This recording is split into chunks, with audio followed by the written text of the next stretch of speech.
ದೇಶ ಒಂದು ಕೃಷಿ ಪ್ರಧಾನ ದೇಶ. ನಮ್ಮ ದೇಶದ 58% ಎಕಾನಮಿ ಪ್ರತ್ಯಕ್ಷವಾಗಿ ಪರೋಕ್ಷವಾಗಿ ಕೃಷಿ ಮೇಲೆ ಅವಲಂಬಿಸಿದೆ. ಅಪ್ಪನ ವಿರೋಧ ಇದ್ರೂ ಕೂಡ ಜಮೀನಲ್ಲಿ ಹೊಸ ರೀತಿ ಕೃಷಿ ಮಾಡಿದಂತೂ ನಿಜ. ಆದ್ರೆ ಯಶಸ್ವಿ ಆಗೋ ಲಕ್ಷಣ ಅಂತೂ ಕಾಣ್ತಾನೆ ಇಲ್ಲ. ರೈತರು ಜೀವನ ಮಾಡೋದು ಬಹಳ ಕಷ್ಟ ಆಗಿದೆ ಕಣಪ್ಪ.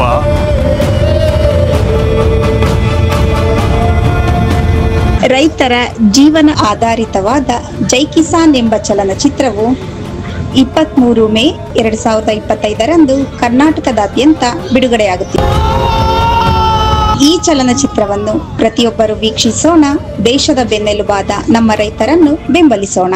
ಅಣ್ಣ, ಯಾವ ಕನಸನ್ನ ಪೂರ್ತಿ ಮಾಡದೆ ಅರ್ಧಕ್ಕೆ ಬಿಟ್ಟು ಹೋದ್ನು, ಇದೇ ಭೂಮಿಲಿ ಅದನ್ನ ಮತ್ತೆ ನಾನ್ ಪೂರ್ತಿ ಮಾಡಿ ತೋರಿಸ್ತೀನಿ.